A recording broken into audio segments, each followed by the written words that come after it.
Good evening or good morning, depending on where you are. This is Vegan Synergy Meditation meeting number 5. And tonight we're going to start right in on a process in lieu of what we do here in Vegan Synergy Meditation. We're going to let the process speak for itself. And then we're going to spend quite a bit of time elaborating on the process throughout this meeting this evening. And then after, we'll do a little bit of sharing and some question and answer in relation to it. So let's just take a moment to begin this process and just stop the world and whatever you've been engaged in this day, and just kind of get off that train, get off that boat, get off that jet, get off that journey, and just kind of get into being present here.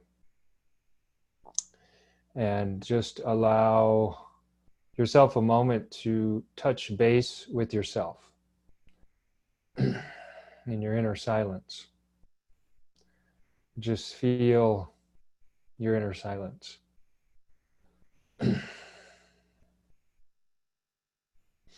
For a moment. I'm just going to allow ourselves to reflect a bit on our life and what we're coming up against right now in our life. What in our life is resisting our movement, is challenging our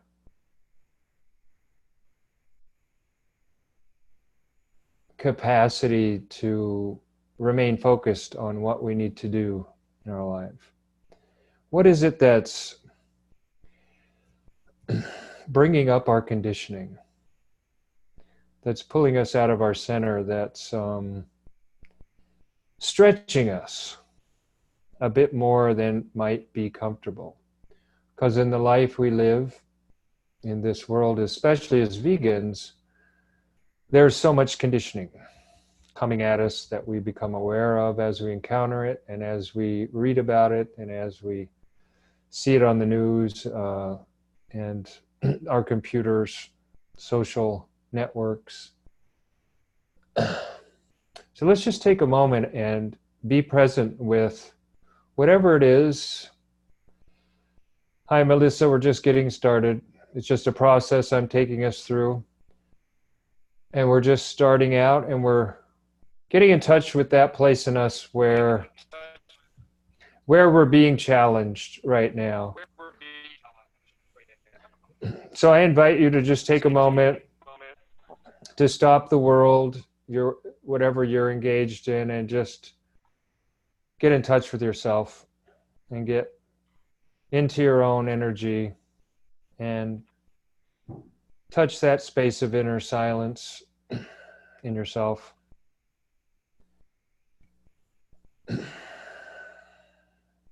And become aware of that place where the conditioning is coming up, where the world is causing us to go into that mode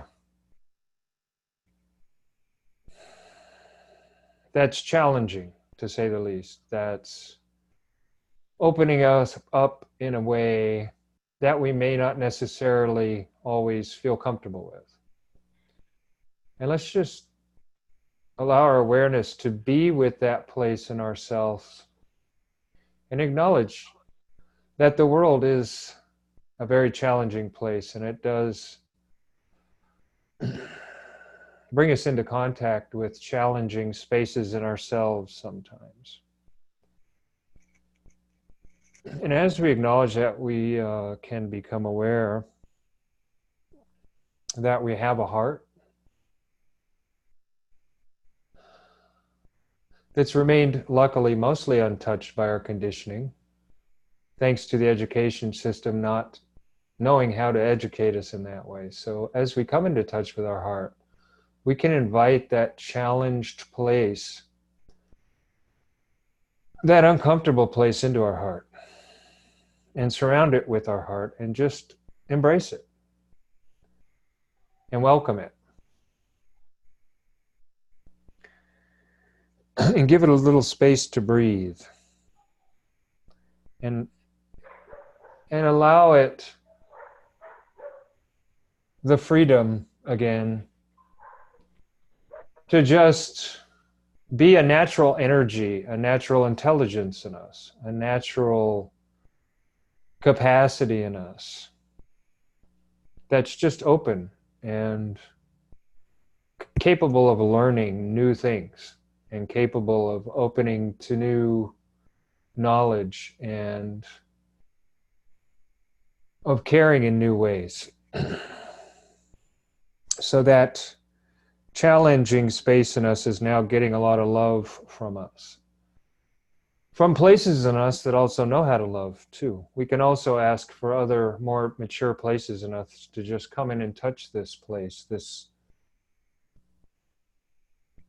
and allow this place to just kind of open up and share its secret with us. What little secret is in there that this place in us that we've been covering up, that we've been hiding, that we feel we need to defend, that we need to protect? What is its message? What is our heart picking up?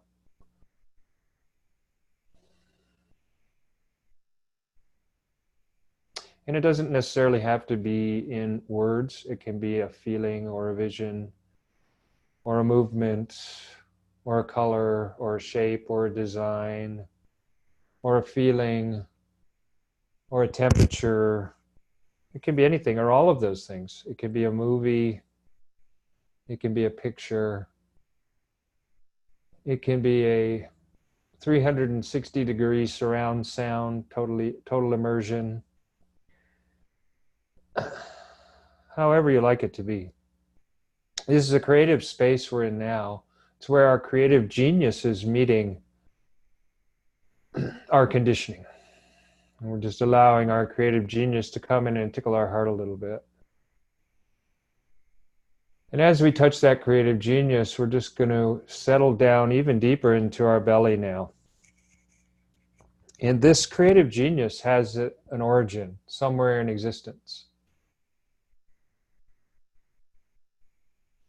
Through the universal life force, there's a place it comes from in the heart of creation, the heart of the labyrinth of the creation that we are all a part of.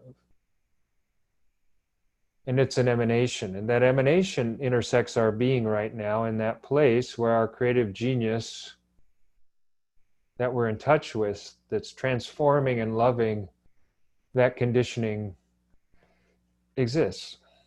And so we're just going to allow ourselves to feel our way back through that emanation to the purest essential taste of that creative genius.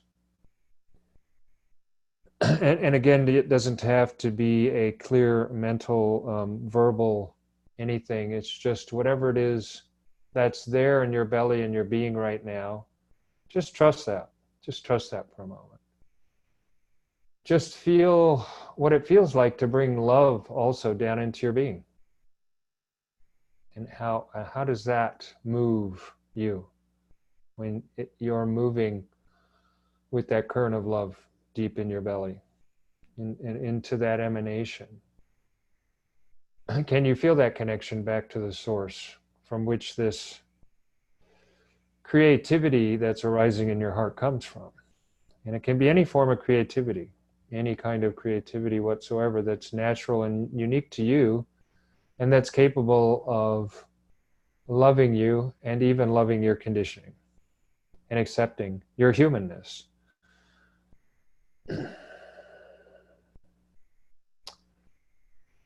So we'll take a moment to just be with that emanation, the universal life force emanation, and then we're just going to allow ourselves to just hop on that emanation now and take a ride back to where we started this journey from. And as we do so, we're going to tune into our heart and let our heart guide us back into the kind of experience we'd like to have right now. Whatever that is, whatever that experience is in your space, how would you like to feel right now as you come back into your space? because you're going to take that feeling of how you would like to feel right now, and you're going to gift it. You're going to gift it to that conditioning of yours, to that small wounded child of yours. Or it doesn't necessarily have to be a small wounded child. It could be a fully grown, confused or doubtful or any number of things, full grown human being also. It doesn't necessarily have to be a child. But whatever it is you'd like to feel, that is the gift of that emanation. That's the source of that creative genius that you have. Just allow it to come into that place we started. That stone of conditioning. Just allow it to come in like an energy, a vibrant, alive, however you experience it, energy that comes right into that most conditioned place, that frozen place where we're frozen in our behaviors and ways of seeing things because of our conditioning. And let that gift come into there right now and just experience what that feels like. And maybe begin to feel a little bit of that love right now. In certain, maybe in that conditioning, it's starting to crack a little, and you're starting to get in the crack some light and love to come through there, through that space, through that area.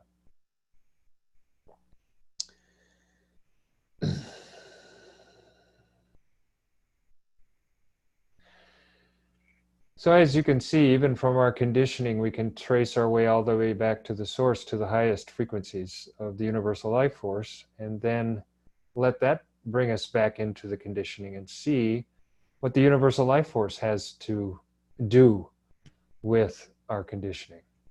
It's a whole different concept that most people, I don't think, generally would consider, but it is also possible, just like we've done just now, to allow that to happen.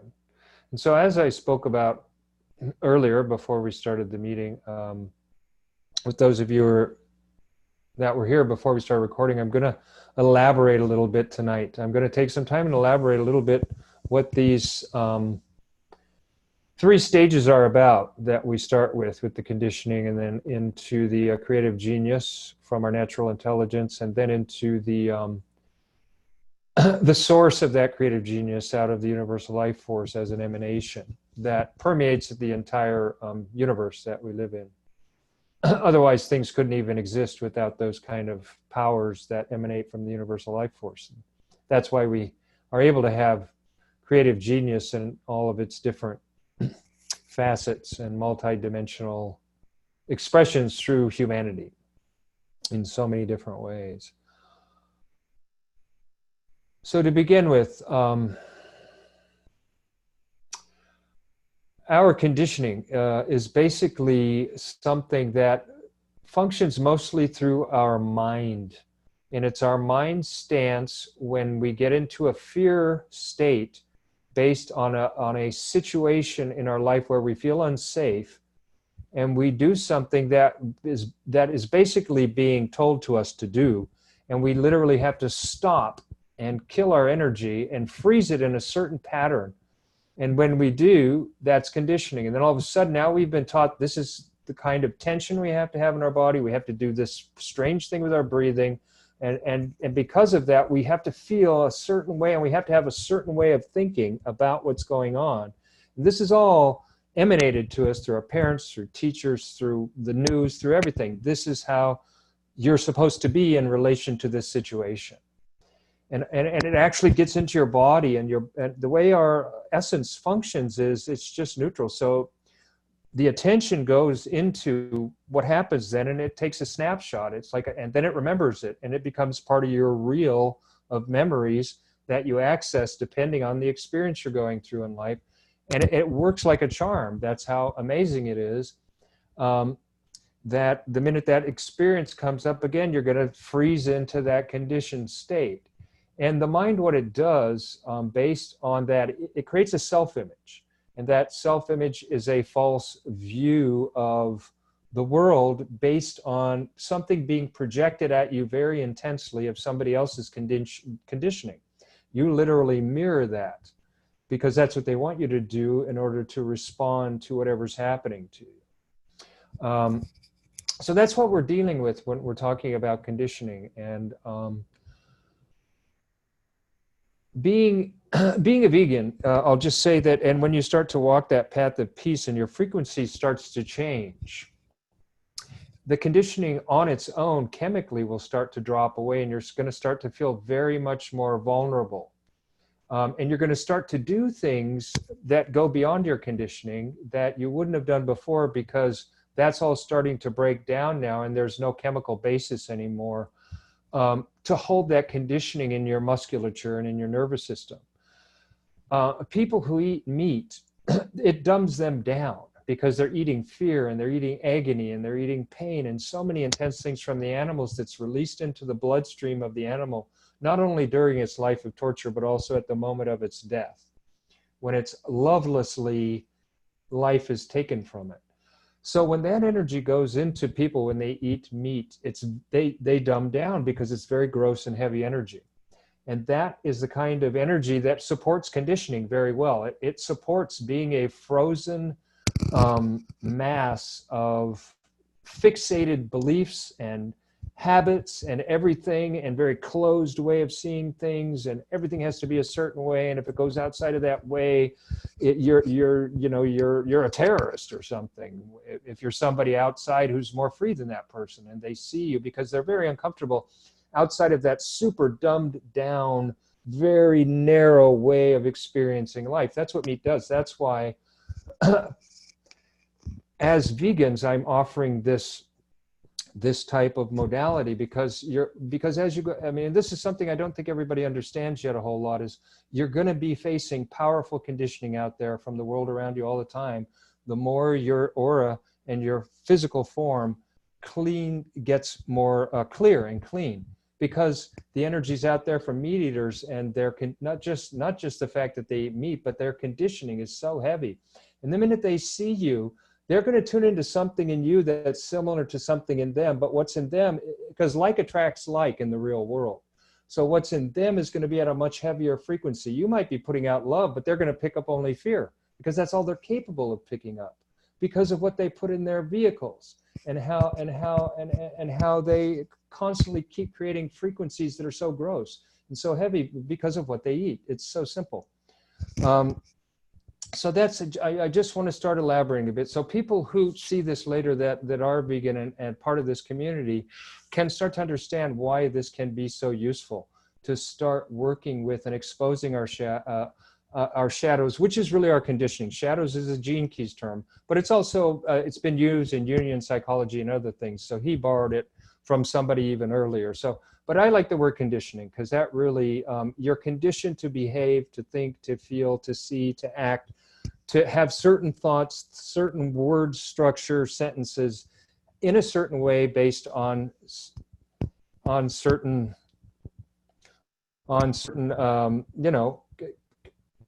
keys that come up, certain signal response things that come up.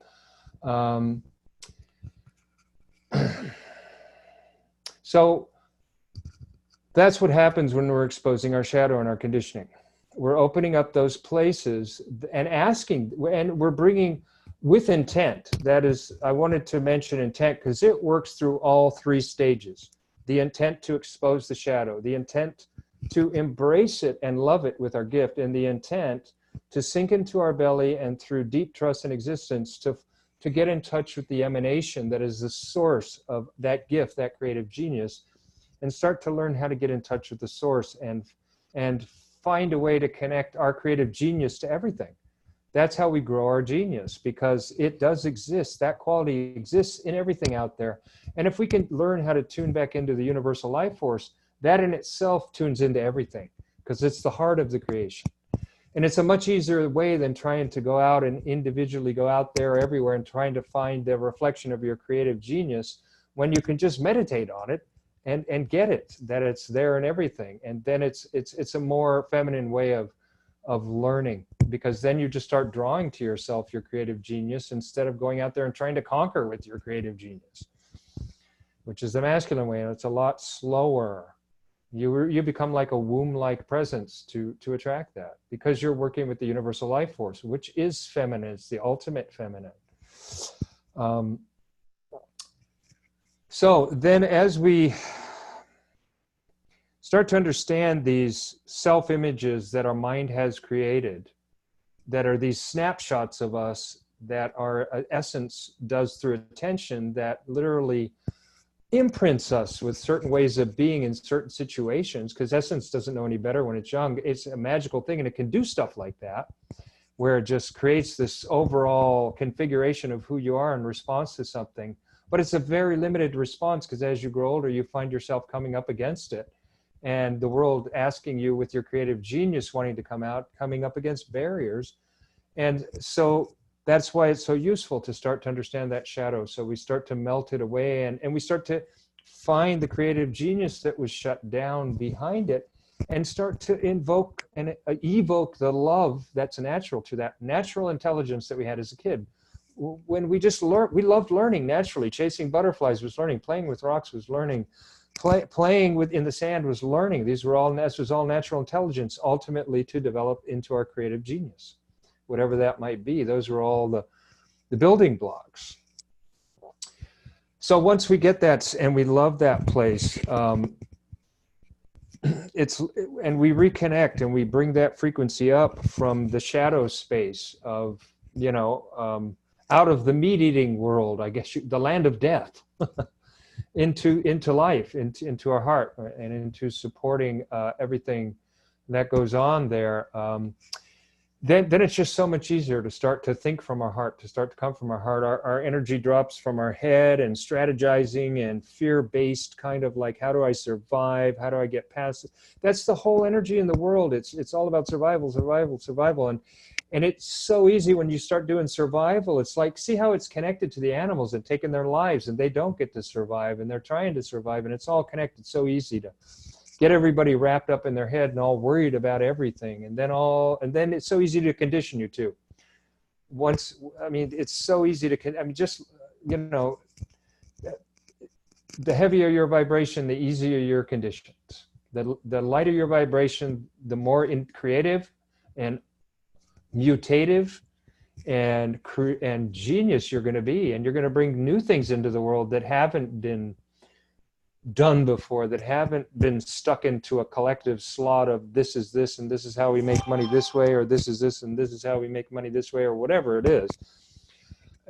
You'll be able to bring something new into the world from who you are, and right out of your conditioning, because the very places that shut down in you, or were shut down in you, it's actually you who shut it down. But the projection is coming at you so intensely that you really feel that in order to survive, you have no other choice but to mirror that projection of that person's conditioning.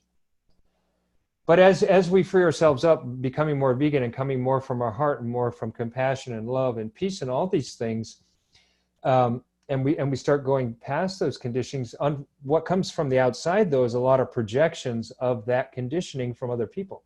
So here's the trick. How do you take that creative genius that's opening up in you, and how do you deal with those projections? Because that's what we have to do. In order to get out there and get that message, and to get the message out we want to get out, we have to get our creative genius out there and start touching people. And most people we touch, even really creative, other kind of creative geniuses, but who still eat meat, are still going to have a lot of triggers in them, because they got dark spots in them. They got these anomalies in their field that allow things to get in there and start to create debates and all these, and confrontations and all these things, and it's so easy to have that conflict when you're at a low frequency too, not just to be conditioned, but conflict is the name of the game down there. Cooperation is the name of the game when you're into creative genius. So you've got to learn to deal, like an Aikido master, you have to learn to deal with these energies and redirect them. And bring them back into a place of peacefulness within themselves. So that's really the big challenge, and that's the second phase we work on, where we're dealing with a gift, but what I like to call the creative genius, or the natural intelligence. When we've released ourselves from the prison of our own making, which we didn't even know we made, we were just mirroring somebody's projection of conditioning when we didn't know any better, because we felt we had to survive the situation. And then that became an imprint because it was so intense, and things imprint when energy is intense. That's when things that, like when we're first born and all the planets imprint us. I mean, that's the most vulnerable moment of our lives until and unless we, you know, have a death and rebirth later on, and then we get a new imprint that's has a whole different. That's a different subject, though. That's more about the sit-up. But as far as the gift goes, so that's really what's behind this whole strategy of going from the shadow to the gift, is to realize that now we're in the position where we're going to be coming a lot from a very positive space out there in the world with our gifts, with our creative genius. But because, and like I say, like attracts like, but if we're putting out compassion, that might make somebody feel turbulent who's at a low frequency. They might get perturbed by your compassion. They may not like it. They may get offended. So it's like you've got to find a way through that creative genius to come into a very humane sort of, you know, you got to get really in touch with your humanness and put yourself in their shoes and try to understand what it was like for you when you first saw somebody being compassionate. You know, I mean, ways of starting to get creative with your genius to where you can start to create a bridge from people's shadow, because as you're going to meet it out there all the time, even if you're just being a vegan and you're not doing any activism, you're going to find yourself in spaces where a lot of shadow is going to be around you that you just have to be in the field of, and it's not comfortable sometimes, because the more sensitive you become, you're just going to pick it up more. And that you may just have to get creative with how do I make my space compassionate right now, with all this energy around me coming in at me, that it's not intentional. It's just that people who are doing things that slow down and dumb down their consciousness through their chemistry can't help it. It's just the way it is. If you do this, that's what's going to happen. So how do you absorb all that and breathe out something beautiful back into the atmosphere? That's a challenge. That's a creative act right there, if you can do that, to absorb whatever it is out there that's unpleasant and take it right into your heart, just like we do when we bring the shadow and the conditioning from the head right down into the heart, and love it with our creative genius, with our gift. You can do the same thing with what's in general out there. Once you've learned it with yourself, then of course you can start to apply it to a bigger field. And then obviously once that you start getting really good at in certain areas of your ability to be creative with yourself, with your life, with your environment, with the people around you, with materials that you use, with instruments that you're capable of handling and operating with, however you do it, eventually you'll come to places at times where you're taken over by something that kind of overwhelms you in a positive way when you're in the midst of that creativity. Maybe you bump into a group of people and a breakthrough happens, and you start to find that the space is very open to start relating with people, and you find that they have like similar, all of a sudden everybody's gifts start coming out, and everybody starts just playing off everybody and just starts escalating into an upward spiral of something, you know, very enjoyable and very more and more creative, you know. And that's the beginning of the way to start to come into touch with that higher divine genius. You know, I call it the siddha, but again, I'm trying to move away from terms that other systems use. My own way of looking at it is just the universal life force energy, you know, at various fractionings, because it even exists in its absolute pure form, even in us. It's obviously been scaled down to a certain whatever, but that's in our being, in our belly, in our center, the center of our body, where we connect with our life force. The life force enters and exits right down there around our belly. And for everybody, it's a little different. And some people say below and above, and I could get into technical details on that as a person who's gotten into that. But I'll just say that down around your belly, in that area, is where you can start to become aware of the life force as it intersects you, passes through you. There's a certain place it does that. And whatever it is you're experiencing in your creative genius, you can also allow, with your creative genius, with that energy, you can play with it and coax it down into your belly and get it into that place and get it in right into that place in your center of your body. And if you can do that and hold that center with your intention, remember, it's always about intention. With your intention, you say, I'm going to bring this creative energy down into my belly, and then I'm going to allow that to take me wherever it wants to take me, back to wherever the source it comes from is. It's so simple. If you actually can intend that and you believe it 100%, that will happen. It's that simple. It's not rocket science. It's human spirit is what it is. It's the science of the human spirit in that particular context. And that's when things can really start to get magical, because you start to taste what, I don't know, in so many ways it starts to make sense why we're here and what we're here about, literally to experience the universal life force as it moves through us. I mean, and as it goes into different parts of us, obviously when it goes through our heart, we want to create, and we want to give, and we want to share, and we want to include, and we want to grow, and we want to experience together. And when it gets up into our head, we can also use it up in our head. If we stay really focused and really clear, we can use it to, create our schedule throughout the day. Anything that's logistical, that has a timeline, our mind is very good at using that kind of energy for that. The minute it gets off into trying to figure out what life is about, that's not what the mind is for. The mind cannot do that. It has no idea, and it never will. It's not smart enough. It's not made for that. Our heart is made to experience it, and it's our being that will show us directly what life is. It's not something that's and then when you get really good at it, you can try your best to put it into poetry and share it like I do the best you can, but you never really can capture it in words. It's just not possible. Although sometimes it comes really close, and sometimes really good poetry can start to give you the taste of it, but it misses the point of what I'm talking about here, which is to bring you in touch with, through your heart, into your being. Any good poetry is to do that, because once you hit that being in your center, then there's, it depends on which creative gift, which creative genius facet you've traced back into your center. And you see, then it all hooks back into why we're vegan and why we support, ending the suffering of sentient beings. Because when you get in touch with your being and you get in touch with those very refined frequencies and vibrations, you see that that's what makes all life. I mean, how could you want to hurt life after that? Because that's beautiful. That's what everything experiences when it's alive and wants to experience. We all share in that.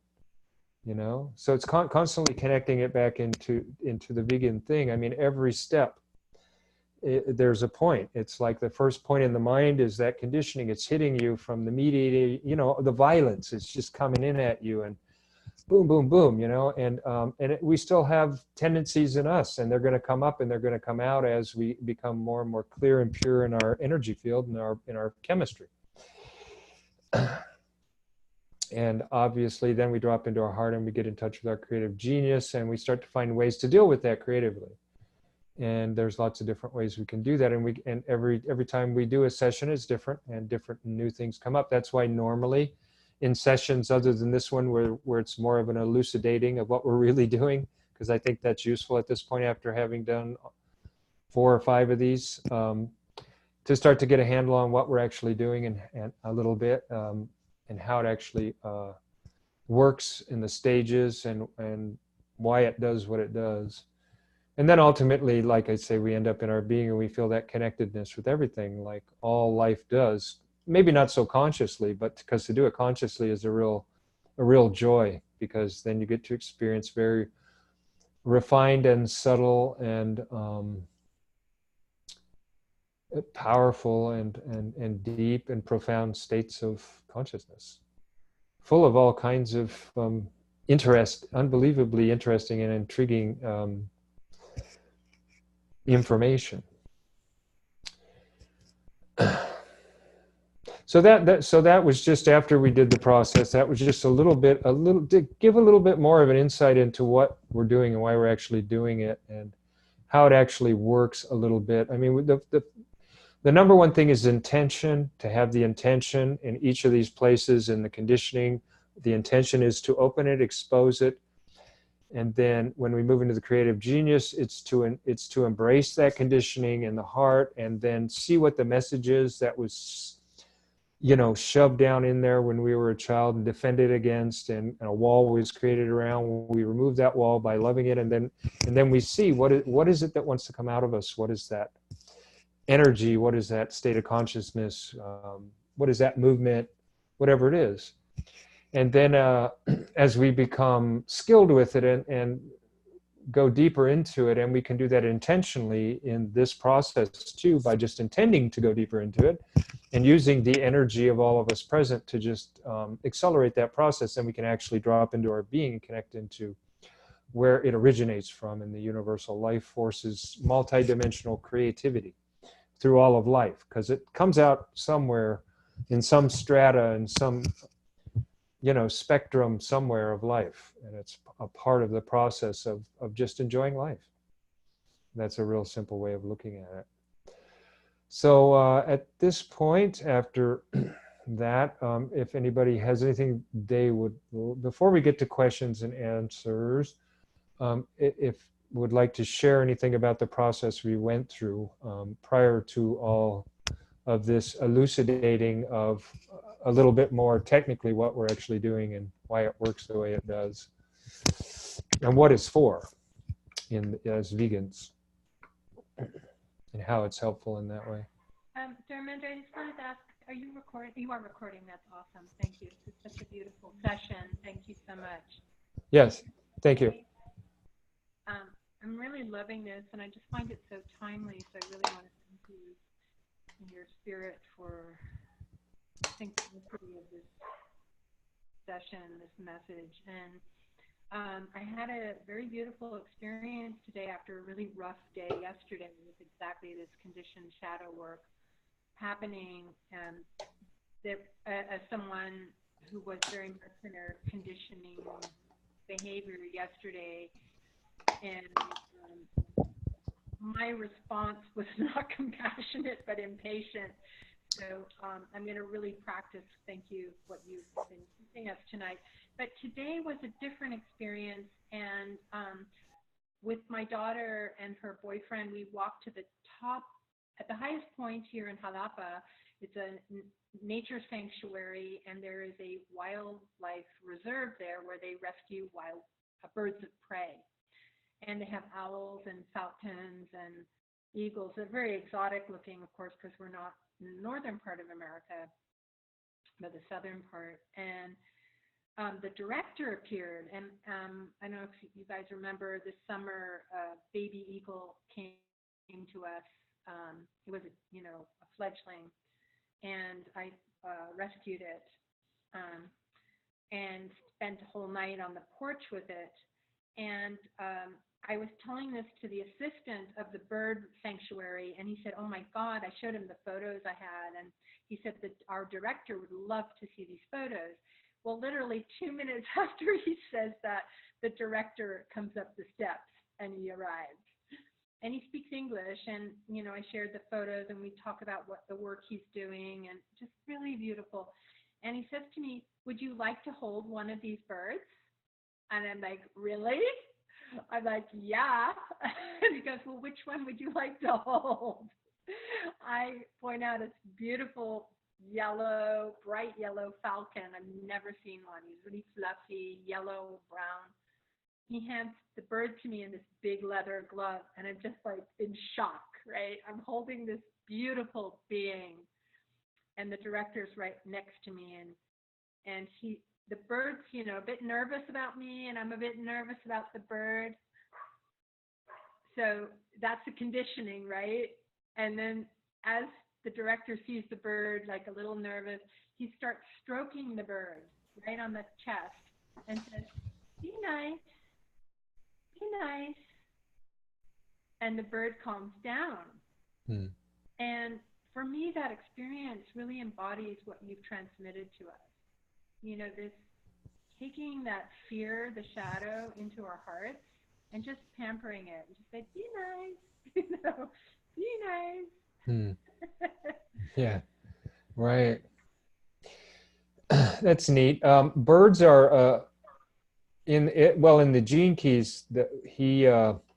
Richard Rudd created a chart that has all 64 the 64 Gene Keys in terms of the shadow, the gift, and the siddha in terms of animals, and all the siddhas are birds. They're different kind of birds because birds can fly. So it was just interesting how he chose birds for the siddhas, and mammals for the gifts, and then reptiles, fish, and maybe I think even insects for the shadows. So it's just interesting.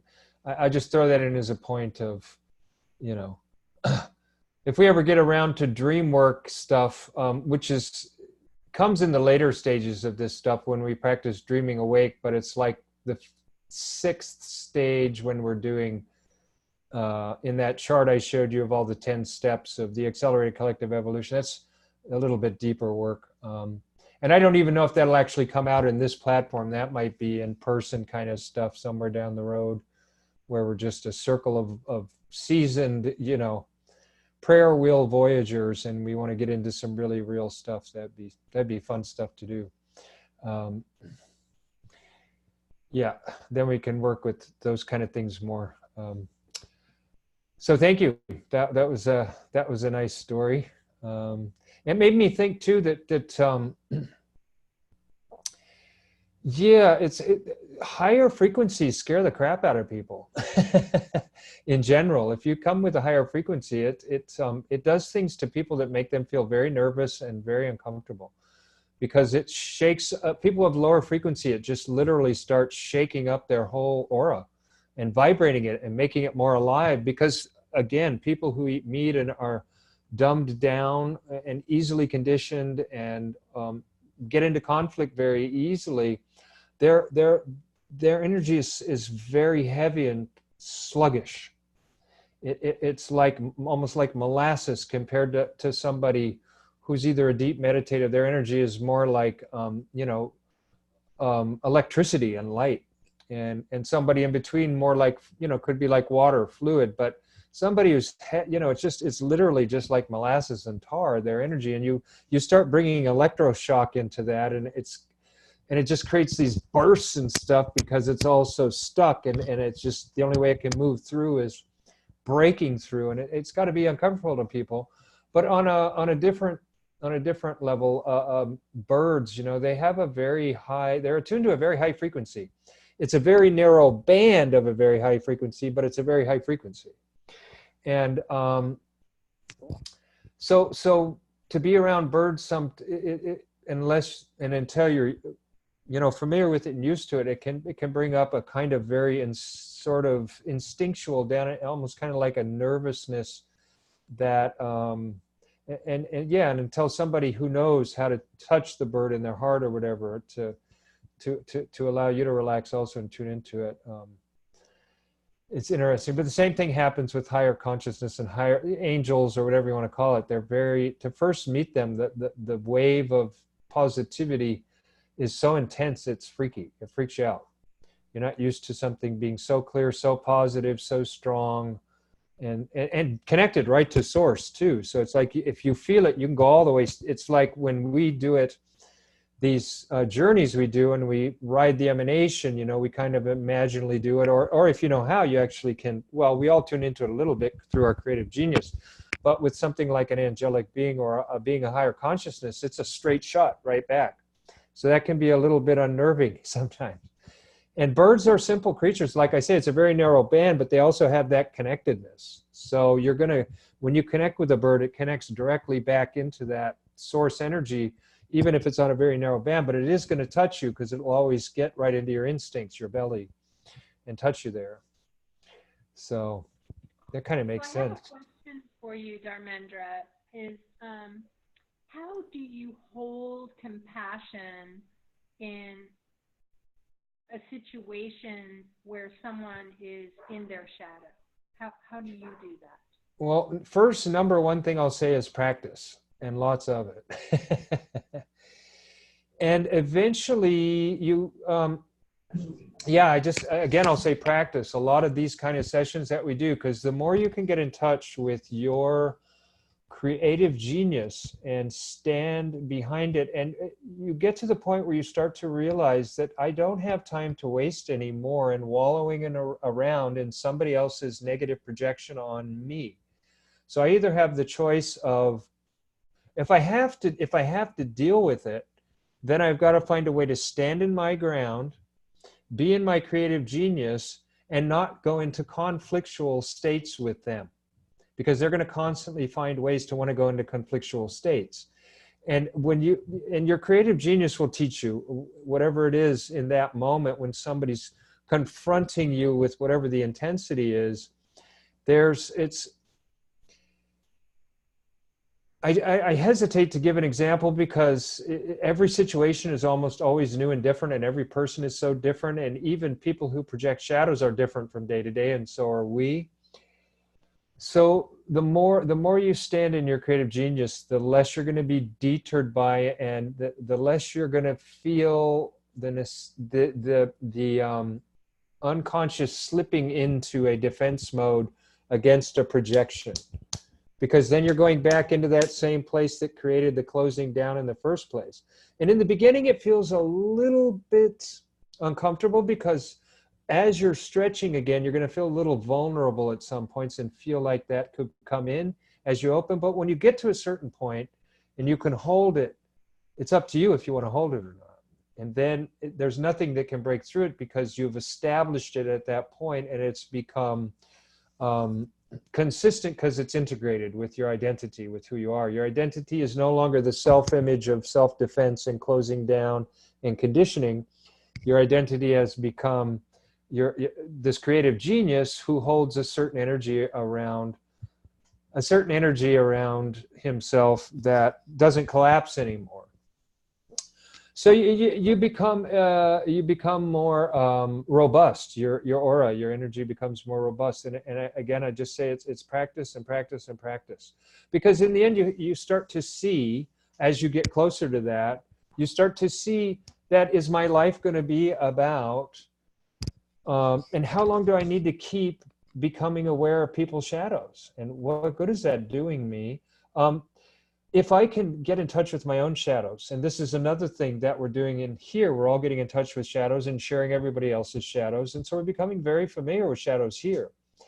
And like in martial arts, at a certain point, you become the most peaceful person, because you're always dealing with your shadows in the classes by, martial arts is martial arts. So that's all shadow work. It's all shadow work. That's what martial arts is.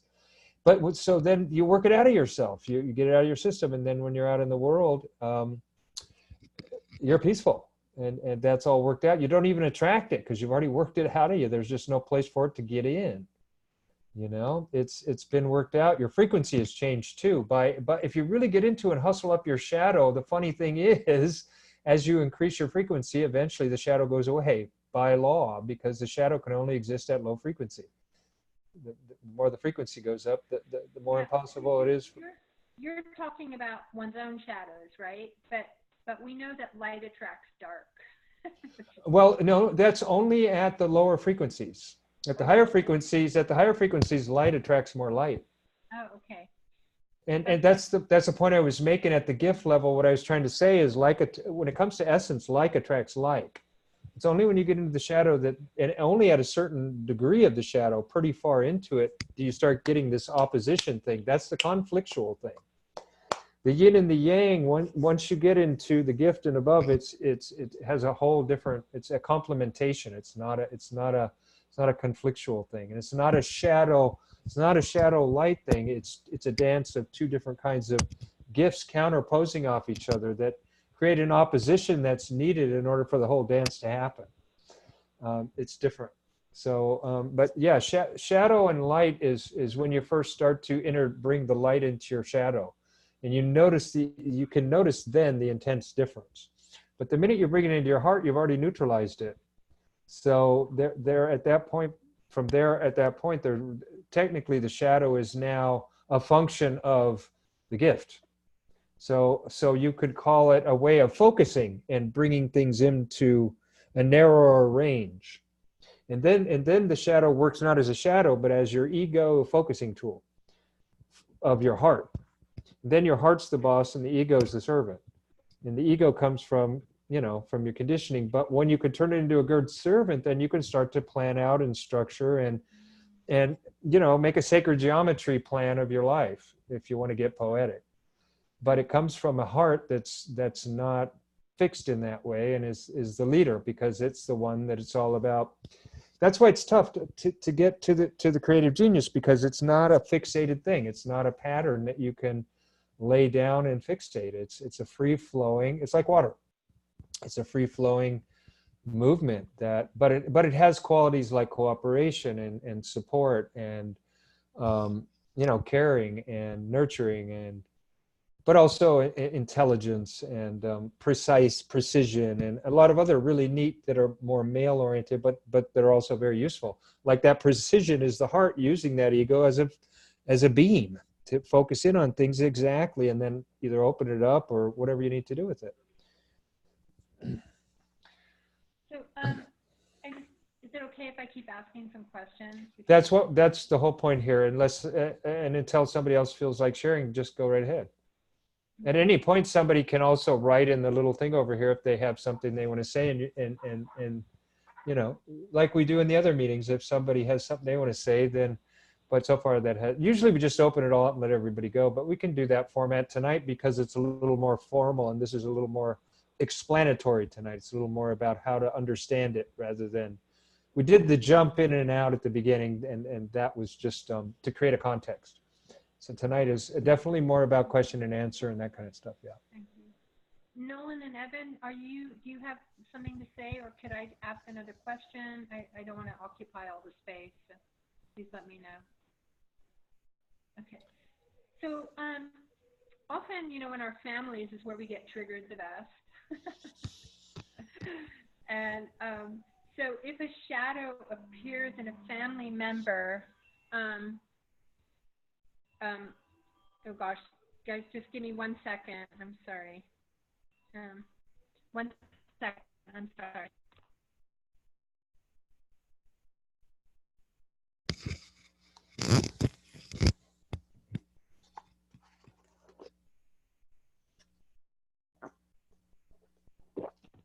I'm so sorry, guys.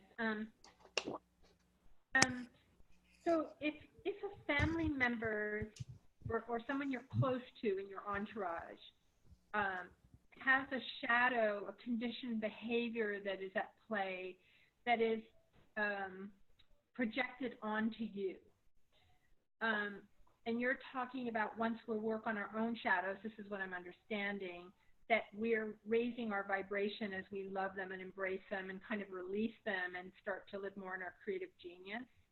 Right. Okay, yeah. So it sounds like we're increasing our light body and our vibration, but sometimes our family members aren't doing that work on themselves, and so they're still projecting onto us. So I'm not quite understanding the mechanics or the system. Yeah, I got you. So there's a couple of things that you're saying there. The first thing is, I'll answer your earlier question now about how do I do it. When this comes from lots of years of meditation, and meditation isn't such a scary thing. I mean, many times we sit and be with ourselves in order to allow something that's going on with us to change and shift. That's also meditation. Anytime we stop and just let something change, that's the same thing meditation is. We just sit and allow the turbulence to settle, okay?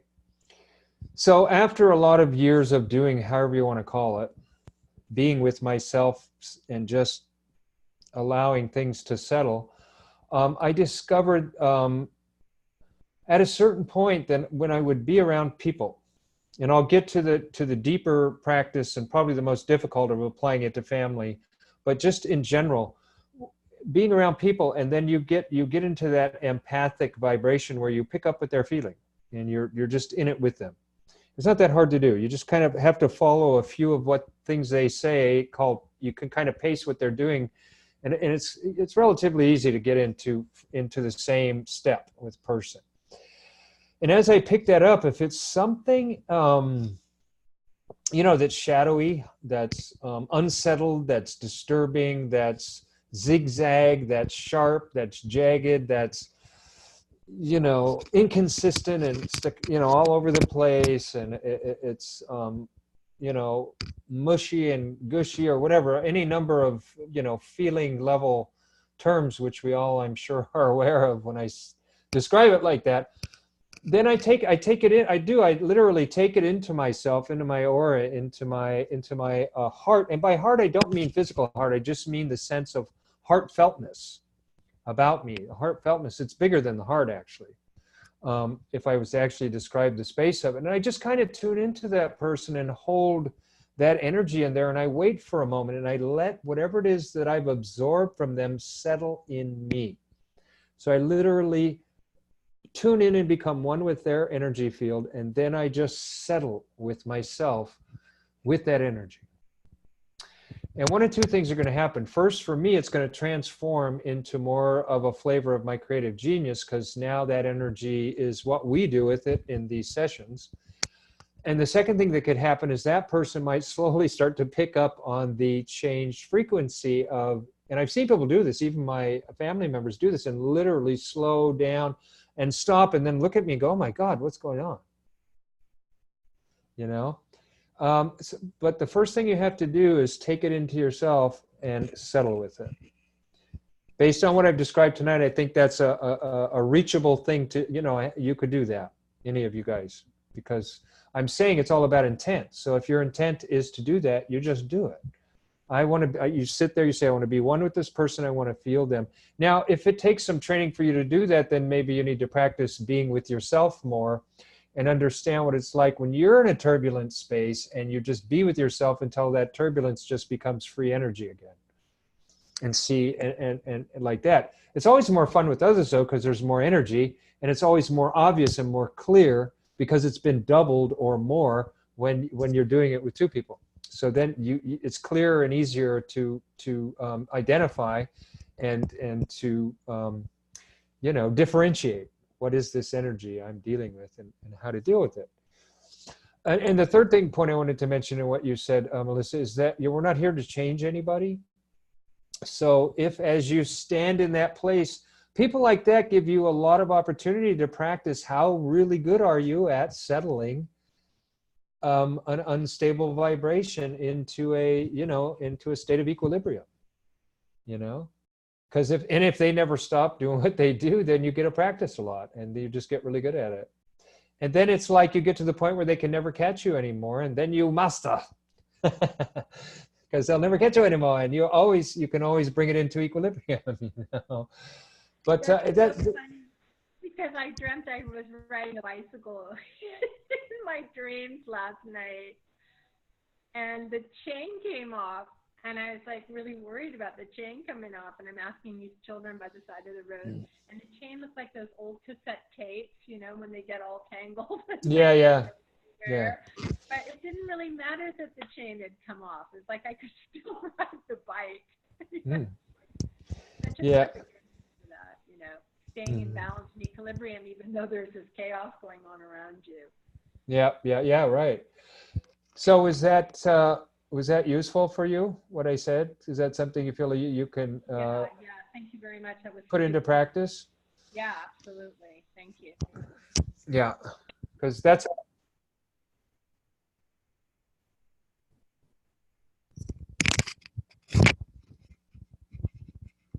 Wow, there was a sound that just came in that was really powerful. I don't know what that was. Did anybody else hear it? No. That was funny. It was like somebody turned on and it was inside the speakers. It wasn't outside. It was really weird.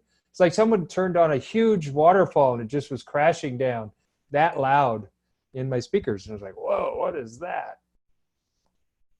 Huh. Interesting. But it was good timing. I think that had something to do with releasing a huge, bunch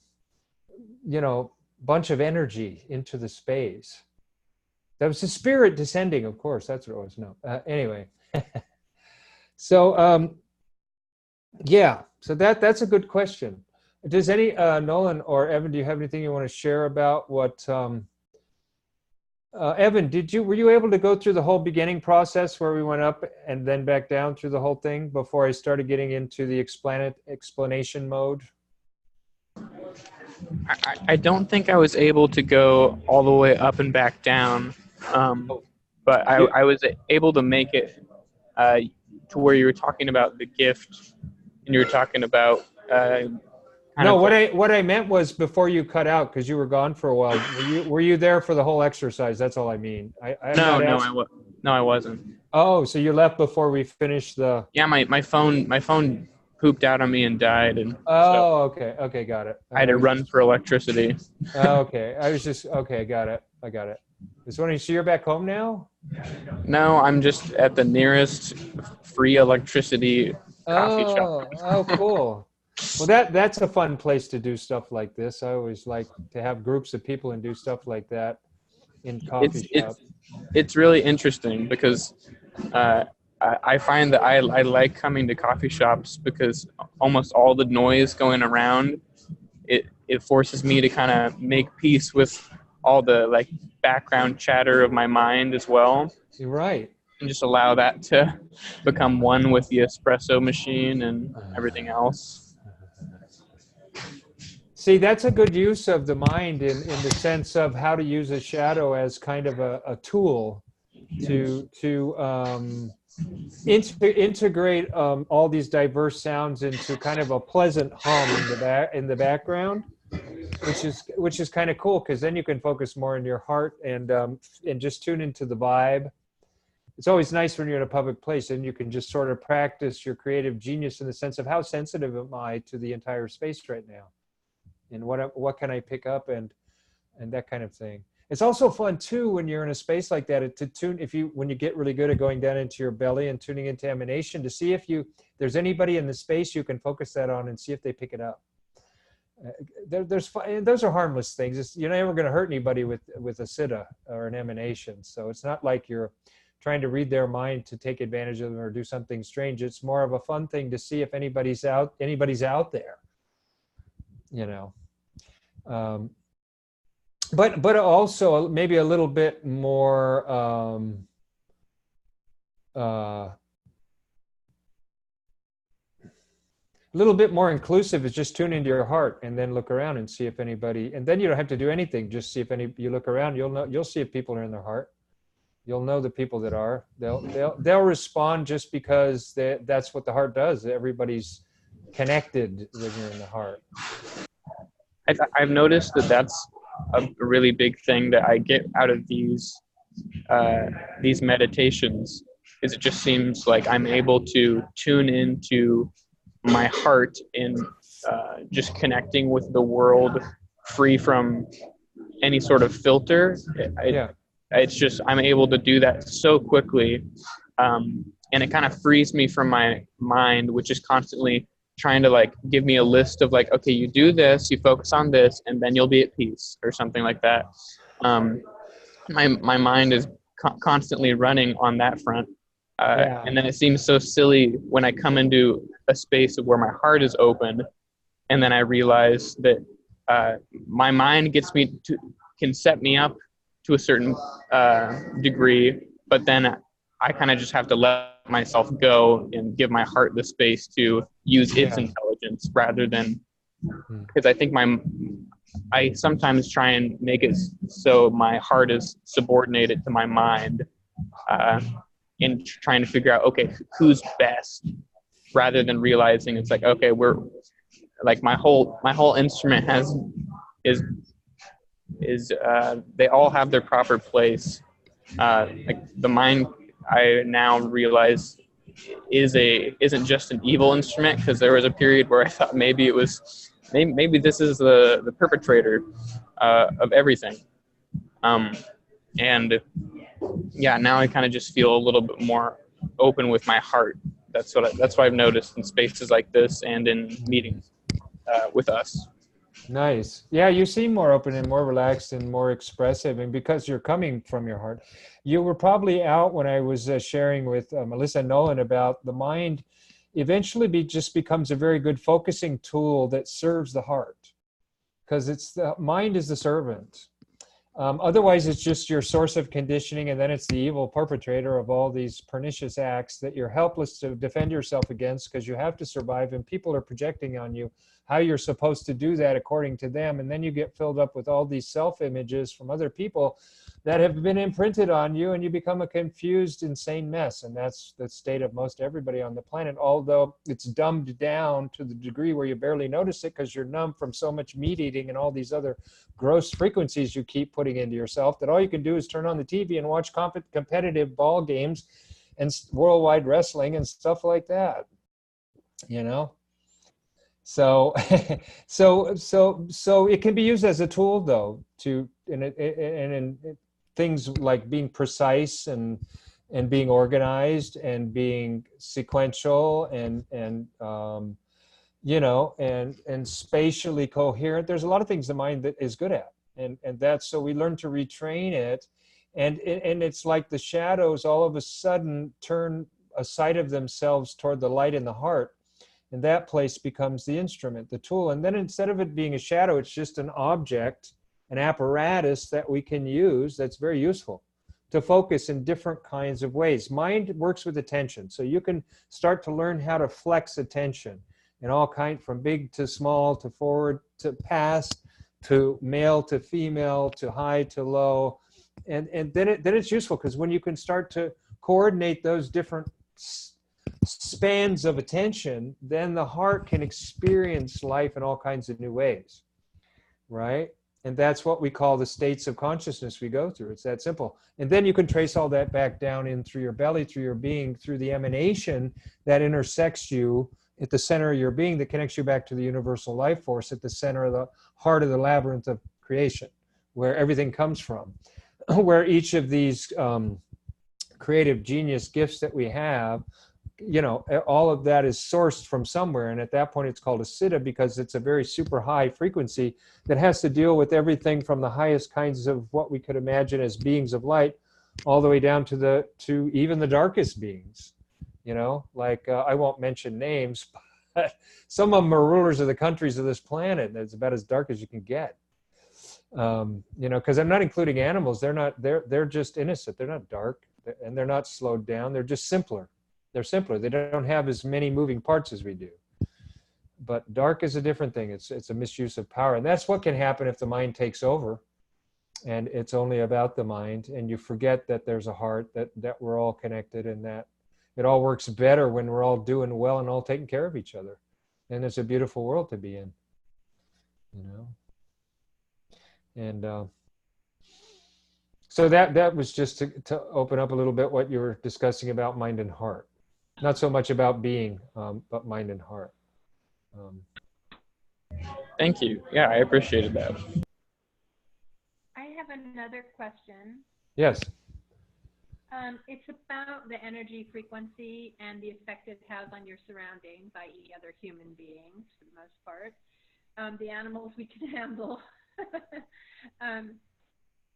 So what I have noticed through my walk of life is that I can walk in a space like a post office in the center of Brussels, where everybody's really looking grim, and the postal workers are in a bad mood, and they're not talking to anyone. And I can walk into that space, and all of a sudden people are like smiling, and they're all being happy, and the postal workers are saying, bonjour, you know, and they're being really super nice, okay? So that experience is just telling me that this higher energy is drawing upward the energy of others to a higher place, where there's a sense of well-being. That's what I get from that. But sometimes I'll go into a space, and I've had this experience recently where I'm in a class, and I'll walk in, and it's the experience I have is what you were describing earlier, where there's certain individuals who the high energy just repels them. Like they react really, really badly to it. You know, like they'll cut me short, or they'll ignore me, or they'll make snotty comments to me, you know. Or oftentimes I'll go in a room and people just won't sit next to me. And I used to take that personally, and now I'm like, oh, well, you know, it's just that high energy thing. So I'm just wondering if you could enlighten me a little bit about Yes, I've got a good one on that. Why one is happening. I got a Yeah. good one. I got a good one on that. I was at one point I was up in Portland, Oregon for a couple of weeks doing some work, and with a large group of people that I was working with, and part of what that group uh, did in Portland is ran a nightclub. And I was basically, for the couple of weeks I was there, I was just a driver. But everybody knew me also with the skills I had in terms of training in martial arts and stuff. And one night came into this nightclub a very disagreeable individual. Apparently, he was just ruining everybody's night and just getting in people's face and just just basically being a real nuisance. So they said to me, they got a hold of me on the phone and said, "Could you just come down here?" Because there was another guy who also was normally there doing that, another martial artist, but he wasn't there that night, so they didn't have anybody. So that's why they called me, because he would normally be there. And so what I did is I went down there, and they pointed the guy out to me. He was sitting over at the bar. And he was just kind of in his own space. So I just quite casually, I walked over to him and I just sat down and I just started talking to him, just like ordinary talk. I didn't try to bring him because on a subtle level, if you know you're in a higher frequency and you're coming around somebody who isn't, and you're aware of that you're already creating a distinction, a division, and you're going to push them away. So what I do is I went right into his space where I knew he could relate. I didn't try to bring my higher space or anything like that, or I didn't try to be bossy or authoritative. I just went, "How are you doing, man? Hey, how's your night going?" You know? And it just, he just started talking to me like an ordinary person. He just needed some attention. He just needed someone to talk to at whatever level he felt like talking. Sometimes you just got to be a space, a sounding board. And that's a higher frequency in itself, just to be empathic. Just to be empty of yourself and let somebody else just be. And after about 10 minutes, he got up and left. And that was the end of that. I didn't have to do anything. I didn't have to coerce him. I didn't have to, be a bouncer kind of energy or any of that. So that's an example from my own life of how you can handle people like that. They just want to be treated like a human being. Obviously, the guy didn't know anybody, and everybody in there was, because it was a spiritual community that was doing all this stuff. So I'm sure all of them subtly were like, "Oh, we're in such high frequency. Who is this heavy-duty guy?" And they created it. They created that guy's reaction. I'm not to say he's perfect, and who knows what he did in the world, but the way to handle that is just to be right where he's at and be empathic. And being empathic means being right in the exact same place as somebody else. Neutrally, though, not sympathetic like you're supporting their misery, but empathic, where you're neutrally just being present in their space with their space. So those are subtle things, as you start to get more, developed, as you start to become more developed in terms of your capacity to actualize essential states through your creative genius in your life, there's gonna be old traces of that ego wanting to come in and be special in some way or another on very subtle levels sometimes, where we create these divisions. Well, I'm just a little bit higher than this guy, and then the minute you do that, it's going to create that space, and that person only has one choice but to be lower than you, because you, on some level, with your intent unconsciously in this case, created that scenario. And the higher frequency always leads the lower. So if you actually are higher frequency and you do that, you're setting up a division. So you're actually behaving like a lower frequency as a higher frequency, which doesn't make a whole lot of sense, but that's what's happening.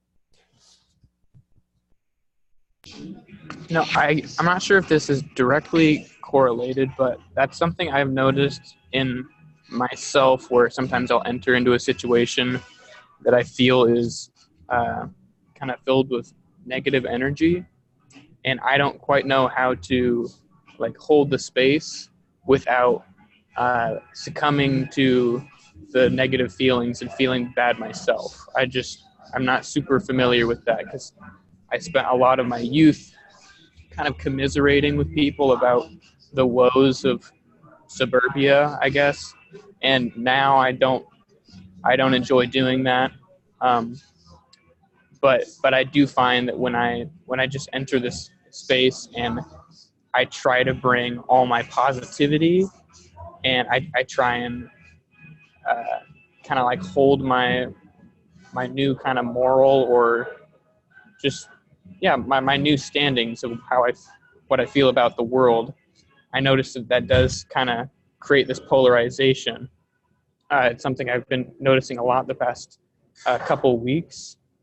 And I think what's coming out now is that, like, when I try and bring myself into the space, and I have this image of myself of being a positive person, or being a happy and optimistic person, that when I try and squeeze that into the room, it like squeezes out anyone else's opportunity of allowing themselves to have space in the room either.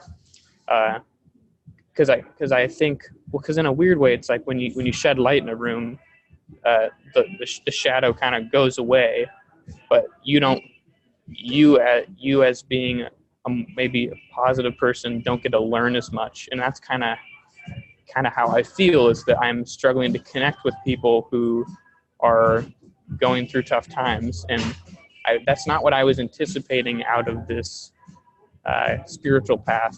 But I'm finding it's very interesting, because I'm realizing I'm not running away from the shadow as I thought this was gonna look like. Well, another thing to remember is when we bring out, like we're doing in a scenario like this, shadows, gifts, and siddhas, that's just specific to this work we're doing. When you're out in the world, it's better to just forget all that stuff. And when you enter into spaces, just be empty.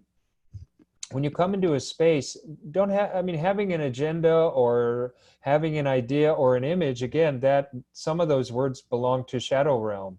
I have an image of myself as a positive, happy person, is a shadow state. It's not a gift state. A gift state is, I am a happy person without the words.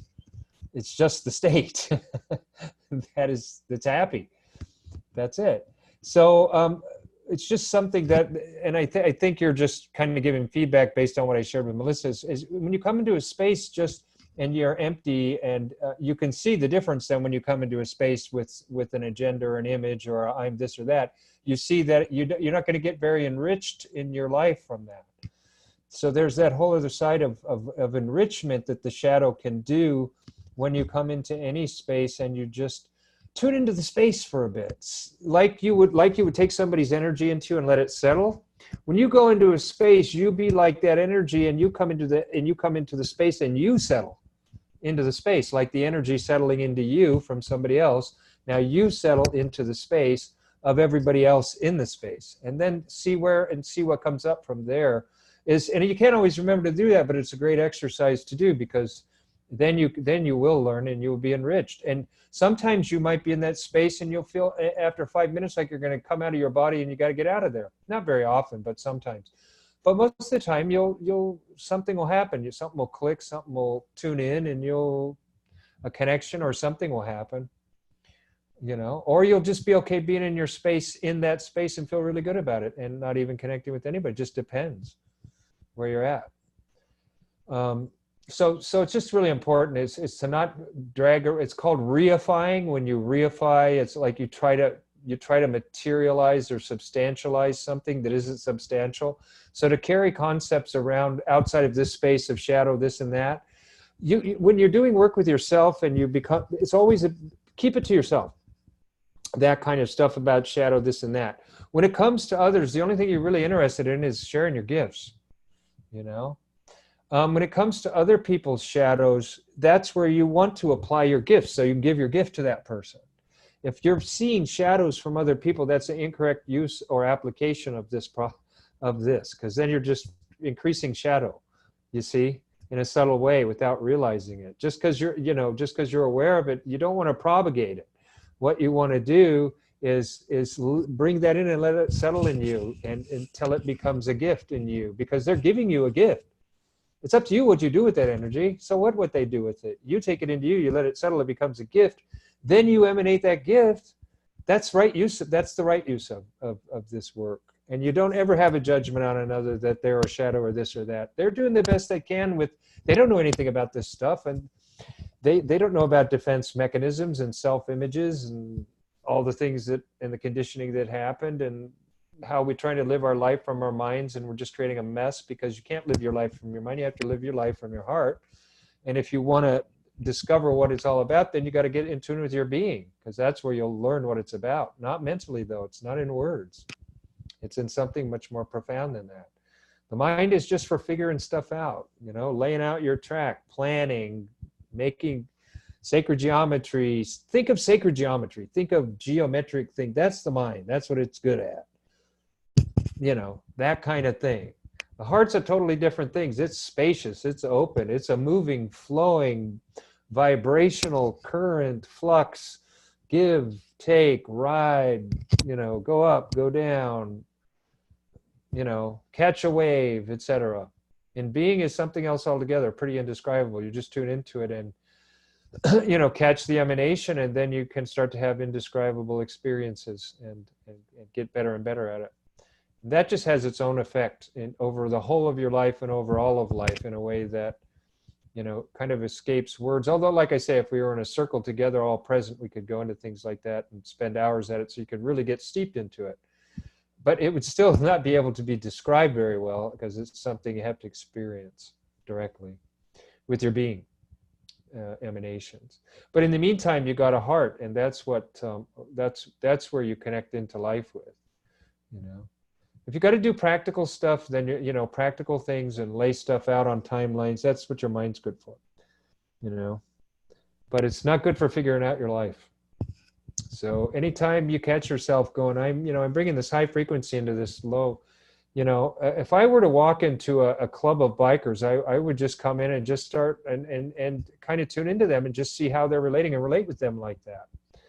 It's so much easier that way, because then you'll always find something in common, because we have something in common with everybody. It doesn't matter. And then you'll find a way to play with that and have fun with it. And your gift will come out there through that, because your gift is meant to come out in every kind of scenario, not just the ones you're comfortable with. Because in the beginning, we think that because we heal it through our shadow. So it came up through a very certain specific path to become an expression of creativity in us. But that's just the beginning of it. Because then once you've done that, then it's about applying it to other areas of application, other fields of study, other fields of experience, until you get so well immersed in it that you one day might just drop into your being and really get what that is. And then you can just be that. You can embody it. You can be that Siddha. Then you've got that one totally. And that's how we develop the totality of what it is to be a real human being. You know? Does that kind of make sense the way I just did that? Yeah. So with the heart, though, really, just the first step is really with the heart, with the heart, with the heart. And you know, we touch as much as we can the siddhas here, and sometimes more and sometimes less. That's kind of a undetermined. It all depends on where our spirits are at on any given night. And we've got into it. We've steeped it a couple of times, and a few times we just touched it like a note. So it just depends. We can never say what our group spirit frequency is, you know, in any. That's way too complex, way too sophisticated, not complex, way too sophisticated while we're still embodied. Once we're out of a body and we're expanding beyond that, I'm sure it'll become more clear, those kind of things. But it's just good to get in touch with those kind of things here and there. Nolan, do you have anything to share, questions or anything? Sometimes I wonder, because I see you looking and I always think, I wonder what he's looking at right now. I wonder, you're a fascinating person to watch and to listen to. Thank you. I appreciate that. I don't know.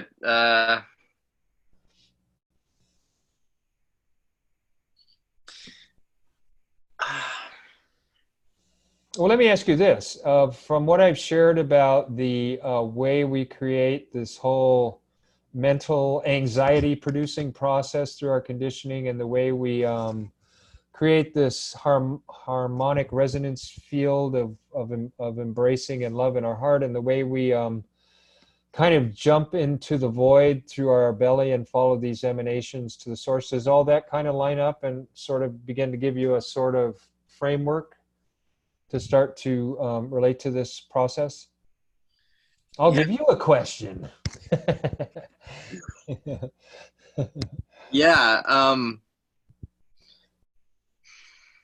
I find that I have a lot of, especially recently, have had way too much mental or stuff on my head, and have been pretty disconnected from this embodied sense. And these experiences are always very grounding for me, and the kind of frameworks are I think, well, really all of this in general is helping me like, for a while I felt like I was really struggling with this paradox of having experienced these states of consciousness and being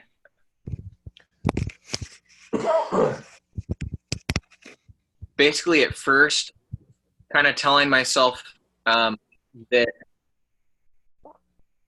basically this whole thing is helping me ground it and be more, as weird as it sounds, be more human, you know, because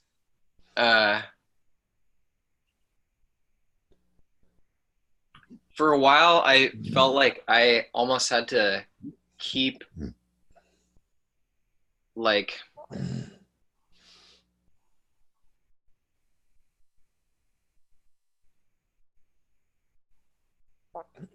it felt like I knew some secret, if that makes sense, that like I'm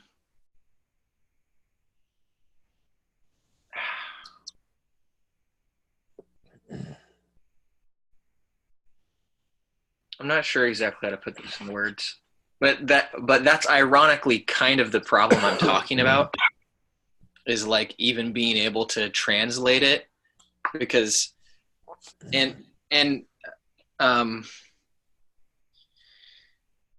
yeah, there's more to talk about there that I don't know if I want to talk about it on recording.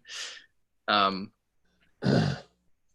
yeah, we can do a phone call sometime, whenever, or whatever. yeah.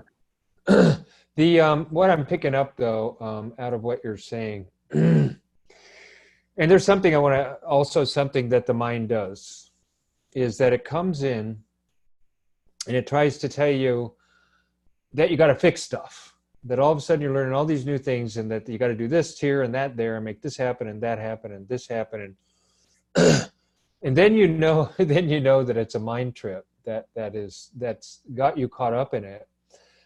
Because the way you can tell when this stuff is really taking hold is you find yourself moving into new scenarios, and things are happening in synchronicities that are unexpected, and it's all stuff that's outside of the mind's control.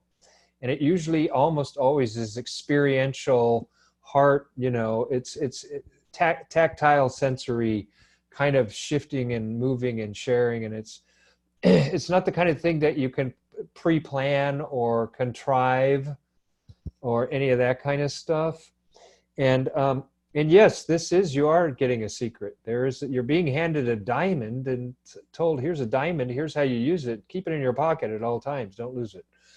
Yeah, it is a secret, but it's a secret that keeps itself. It's not a secret that you need to keep secret, because I guarantee if you try to share this stuff with people and you're not, first of all, you're not as fully acquainted with it as you need to be to make it clear to them, they're just going to look at you like, and so you probably won't do that. But I'm just saying, You know, there are people who are, I mean, and people who are that innocent would probably not be in meetings like this, because that's assuming they'd have enough intelligence to even pick up what these meetings are about.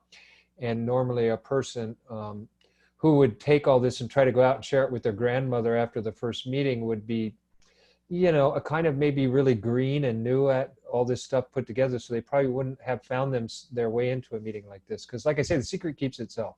This stuff isn't revealed except to people that it's supposed to be revealed to. And that's a secret that happens, has nothing to do with me. It's just something I've learned over the years of working with this information, that it has its own intelligence, and it moves where it needs to move, and it moves through who it needs to move through, irregardless of what I think or who I think it should, you know, or whatever. It doesn't, it's not about that. It's a much more mysterious and profound intelligence that is going through and illuminating those beings acceleratedly that are meant to be done that with, because the mass of humanity is not meant for that. You know, they're going to get that. They're going to get this whenever and however many centuries when they get this, and it'll be normal stuff, but not today. So yeah, you are getting a secret. That's true. That's correct. And it's something that you want to nurture deep in your heart, and you want to hold deep and near and dear into your heart, because that's, you know, that little diamond will grow from your heart, you know. And so, and I want to segue back into the fixing, you know, this thing about fixing again. It's not like you need to go out and do what Evan's doing, and it's not like Melissa needs to do what it's not like anybody needs any certain experience or one's better than the other. You have a lot of mental stuff you have to do, I think, that has to do with the work you're doing. And that's okay. That's what you're meant to do right now. So how do you take the gifts you're getting and apply it to that, rather than worry about how embodied you are? If you need to be a lot in your mind, be a lot in your mind. If you need to feel more embodied, then do embodying things. Take more walks. Do something to get yourself in your body. It's real simple.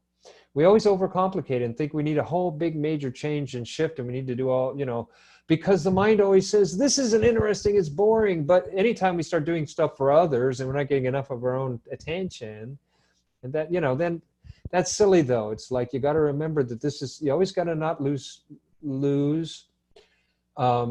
hold of the bigger vision, of the bigger picture. That's where all that so-called boring, long-winded stuff is, but it's going to be worth it in the end to do all that. So, and I just saw something in you that was saying, you know, there's a secret, and I don't know if I should be keeping it separate, and maybe I need to fix that. And no.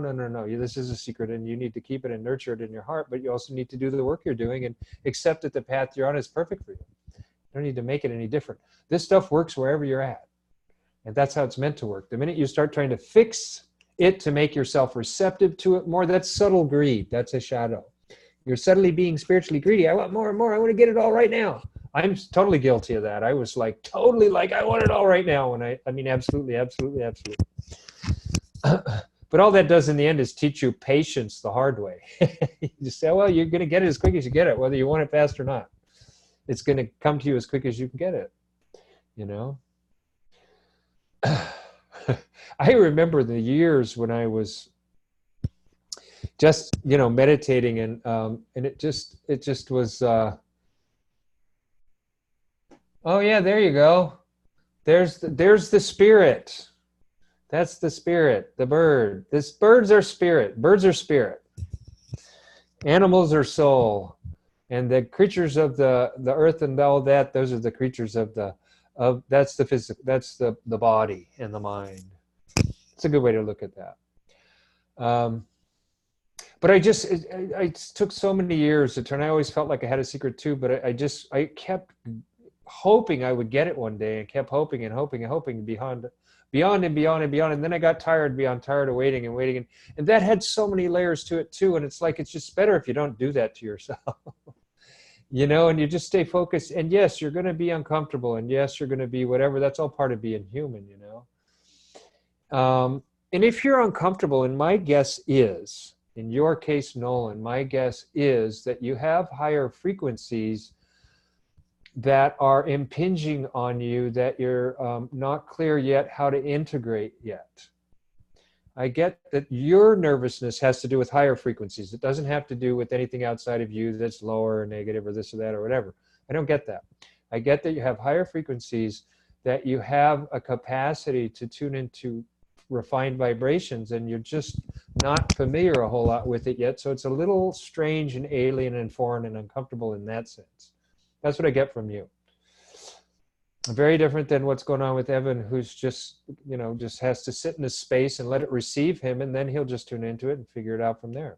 Boom, done. And then he'll give me more after that. We'll go from there. But for you, and that's what I see.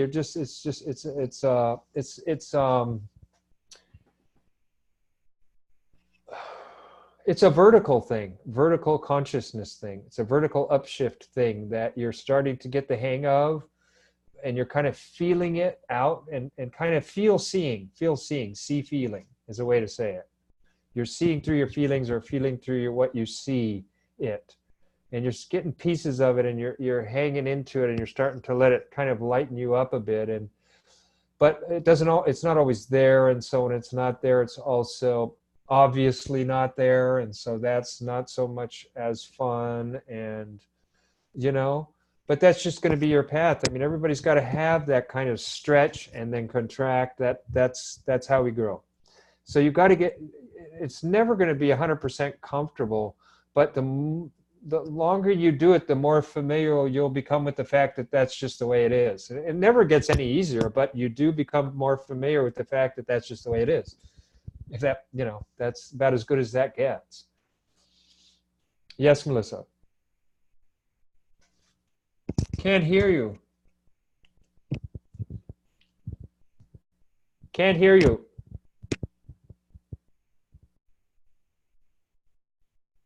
Now? There, yeah. The reception's not very good. Oh. But I think there's an aspect of playfulness that can come into this as well. And also using one's intuition to guide one to know when to bring those things, those aspects, or those, I don't want to call them secrets, I don't like that word, but that's something that's in there cooking, and who to share that with and when to share it, if at all. That's something that, from what I get, is that I think that's clear. I think that's, and Nolan, undo your, so we can talk. I think that what you're saying is clear with Nolan. I think it's there's a little bit more to it than that, in the sense that, and tell me if I'm wrong, Nolan, but what I pick up is that it's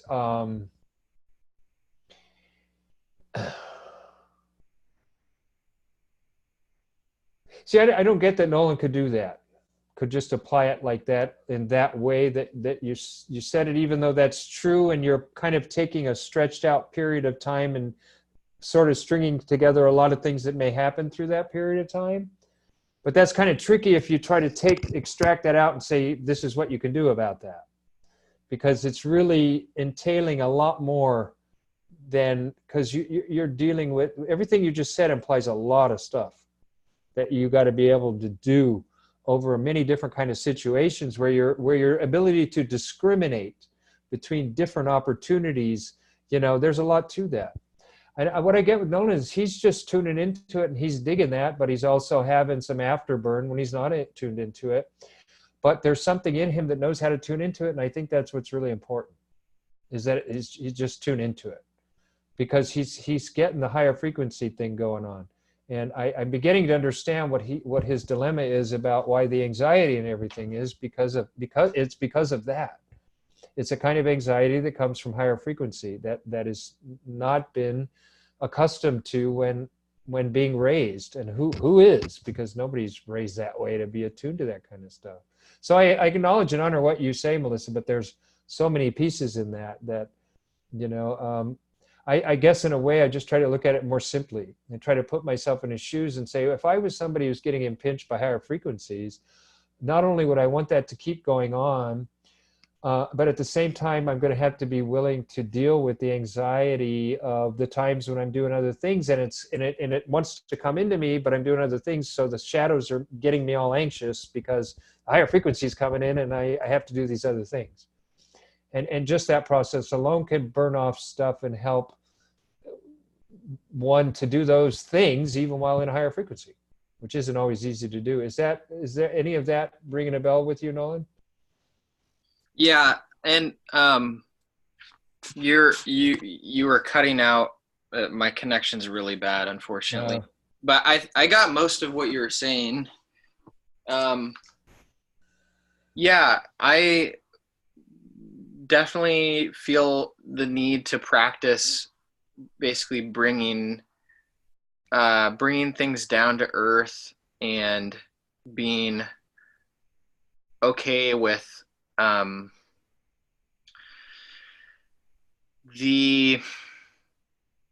the explicit nature, I guess,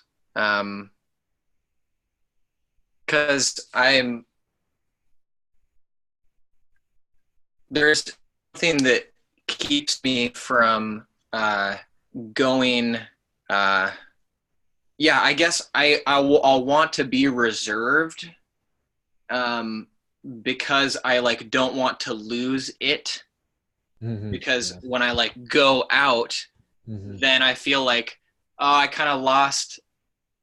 And it's like I want to bring it, and like sometimes I'll go, I'll go out a ways and I'm able to kind of to bring it, but then at some point it just feels like it's lost, and yeah, at some point you're going to need an immersion for a while in it. I don't know how we're going to set that up, and that obviously means we'll have to come together. I don't know where or when or how, because my schedule is so tight and unrelentlessly unforgiving at the moment that it would be really hard for me to break away from that logistically and financially. So, but I see that you could use a period of immersion for a while, and because I'm the best person in the world if I had a stretch of time, because I love to be in it all the time and I can constantly be in it all the time. So you'd actually have to take breaks. Then you'd be happy to get away from it for a while. So let me have some of that other stuff for a while.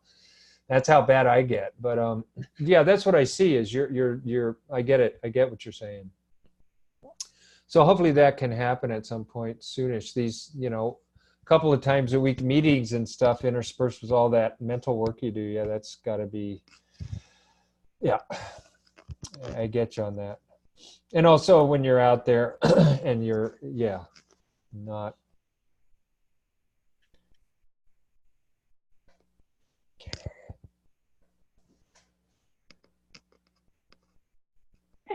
There you go. Couldn't hear you again. Meditation might be really good for you, Nolan. And there is a temple in Clinton where you can go Monday evenings to do meditation with the Tibetan Lama. Yeah, I would highly recommend that. That's a way to start getting a discipline and get somebody who's a meditation teacher to teach you how to settle with yourself. Because that's a lot connected into what we were saying with Evan about settling into a space, is to start to learn to settle into yourself. And then you can carry that out, and don't take a long time after you get that to start carrying it into the world too, and go into places and settle into the places into yourself. But first, maybe just start to learn to settle into yourself. That's a very helpful thing. And that is like number one step for allowing your shadows to your conditioning to dissolve into your heart. That's the great first natural. That's what meditation does, sitting and just being with yourself. There's you can do chants and mantras and all kinds of things, but sitting, if you can actually even begin with 5 or 10 minutes a day of just sitting and being with yourself without doing anything, and just watch your mind do all its tricks and follow just be present with your breathing and your body and your sensory experience. That's really the essence of it. That's all you really need to do. But you need to do it every day, at least for 5-10 minutes to start. Eventually you can get to an hour, But and that can accelerate so quickly by also doing these tune-up meetings that we do, where you can, as you gain experience in that, we can plug it in through the collective, and you can accelerate even, once that gets going, it can be accelerated very quickly into all kinds of deeper applications. But that is a great starting point Melissa's made about, you know, the Tibetan guys are the best when it comes to, if you want to learn a meditation, then definitely, absolutely. They are meditation. They are the, you know, really it. Especially when it comes to the brass tacks and the embodying it and grounding it and all of that. So I feel like, yes, go ahead. No, go ahead. I was just gonna ask Melissa real quick. That temple is that the same road as the office? No, it's the one closer to the ferry, and on the corner. I think it's Campbell. Are you on? You guys on? I don't think you guys are on Campbell Road. I think it's. I'm not sure. So you know where? Hey guys, details like that are probably better worked out over the phone after the meeting. I mean, Yeah. I appreciate that you want to do that, but remember what we're doing. I'm pretty good at keeping it on track when it comes to that kind of thing. But you guys will get that. Because I also at this point, well, we got about maybe 10 more minutes, so I'm just trying to think if there's any other questions or sharing that anybody has. This would be the time, because remember, this meeting was about elucidating a lot of what actually what we're doing here in these 3 stages. And I guess it seems the most of it has to do with getting from the mind to the heart, the middle stage, which is, I think we've covered it pretty well, unless there's anything else anybody else might want to ask about that could facilitate them in accessing their heart when they're in times of mental, you know, mental acuity. You know, any other question? Because those mostly what's been come up tonight, and those are all perfect. Those are exactly the kind of elucidative examples that I was hoping for in clarifying a lot of what we're doing here. Because one of the most powerful things is releasing your mind from the authority of your life. Then life becomes just so much easier. Because I mean, it's not. I mean, it's not that you don't. You know, the mind's a servant. I got to do all this, so mind, figure it out. How do I go from point A to point B and do all these things in between and get all this stuff done and plan all this out? But in the meantime, you got a heart to live your life, you know, and and then the being to, as you get good, you know, more and more relaxed into your being, to just enjoy the fact that it's your being that's going to teach you, you know, what that life is that you have, and it's going to do it directly, not through the mind or explanations. That's a real secret in itself that keeps itself, because it'll be revealed to you in the living of your life through your heart. Because the existence definitely has a lot of secrets to share with all of us through our being. And that can only come through living a life through our heart. Yeah, I can attest to that. Okay, well, I think that's about a wrap. So at this point, what I'm going to do, my sense is to stop the recording, and then we can spend just a couple more minutes just winding down if you guys have anything else. But as far as the meeting and the purpose of the meeting tonight, to elucidate a bit more about what we're doing, the steps, and how that works, and how to get out of the head and into the heart, I think we've covered it. So I'm going to stop the recording now. Thank you all, those of you in the future, for listening, and